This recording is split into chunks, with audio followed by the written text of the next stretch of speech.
Very good morning, dear students. In this video, I am going to explain about physical properties of amines.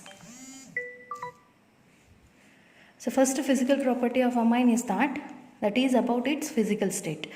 See here, lower aliphatic amines. Okay, these are containing less number of carbon atoms. Those are known as lower aliphatic amines. Such lower aliphatic amines are gaseous in nature. Okay, and they are containing a specific odor, that is fishy odor. So lower aliphatic amines are gaseous with fishy odor.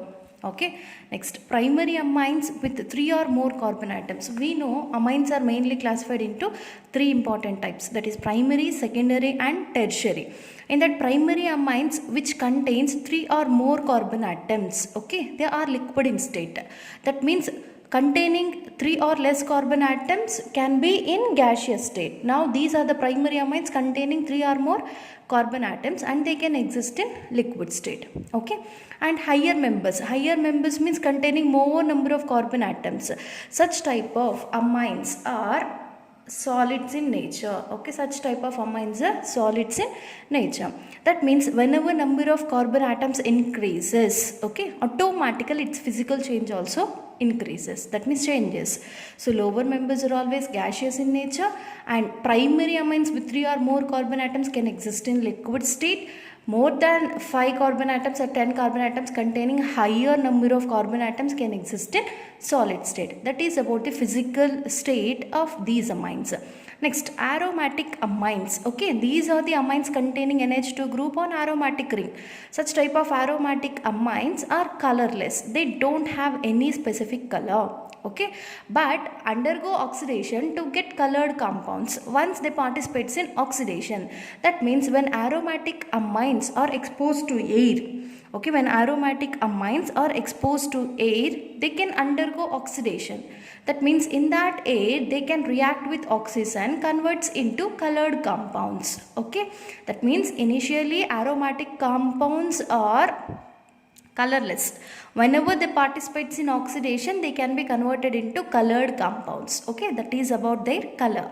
Next, about its nature. See, amines. So amines are the compounds which are containing RNH2 part. Okay, so these are known as amines. In that amine group, this amine group is hydrophilic. That is, it is loving that water, so that we can say it is a hydrophilic. But hydrocarbon part, this is hydrocarbon part. Okay, this hydrocarbon part is hydrophobic in nature. That means it is fear of water, so easily it do not undergo reaction with water. See, amine group of, that is NH2 group of amines are hydrophilic in nature, but hydrocarbon part, it may be alkyl or aryl. Such hydrocarbon part is hydrophobic in nature, that is fear of water. Understand? So that's why lower aliphatic amines are soluble in water, because in lower aliphatic amines this hydrocarbon part is very less. Okay, this hydrocarbon part is very less, so that it can be easily soluble in water by making hydrogen bonds. Okay, by making hydrogen bonds, these lower aliphatic amines are completely soluble in water because they are making hydrogen bonds. Okay, next, higher amines. So if you see these higher amines, they are insoluble in water. Why they are insoluble? Because as soon as the number of carbon atoms increases, the hydrocarbon part also increases. We know such hydrocarbon part is hydrophobic in nature. So once this hydrophobic part increases, the solubility gets decreased. So higher amines are insoluble in water. This is due to increase in the size of hydrocarbon group or hydrophobic group. Okay, now see, RNH2 and R2NH, these two are primary amines and secondary amines. So primary, secondary amines are soluble in water because they are containing the smallest hydrophobic part. Okay, so that they are soluble in water. Primary and secondary amines are soluble in water, whereas tertiary amines are less soluble due to absence of hydrogen atom. Okay, so if you see this tertiary amine, on nitrogen only 3 alkyl groups are present. There is no more hydrogen to make hydrogen bond with the water. So due to the absence of hydrogen atom on the tertiary amines, they are less soluble in water. Okay, next finally, primary amines containing high boiling point. So primary amines are containing high boiling points. This is due to the maximum, okay, due to the maximum intermolecular hydrogen bonds. As we know, primary amines are containing hydrogen on the nitrogen atom. So these hydrogens present on nitrogen of primary amine can make maximum number of intermolecular hydrogen bonds.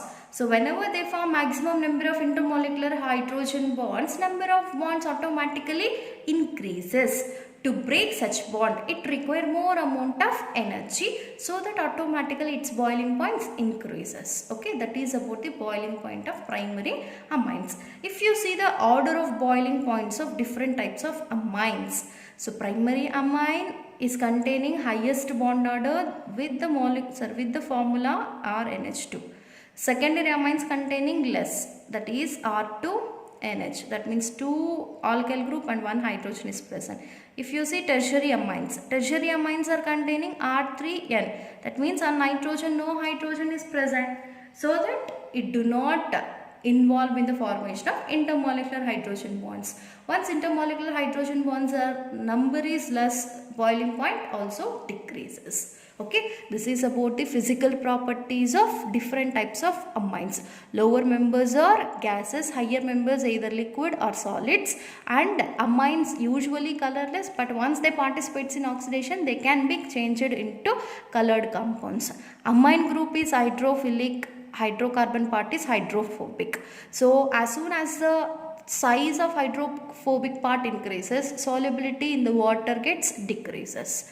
So these are containing higher boiling points due to making maximum number of intermolecular hydrogen bonds. So these intermolecular hydrogen bonds, they are forming by using the hydrogen present on the nitrogen atom. Okay, this is about physical properties. In next class we will see about chemical properties. Thank you.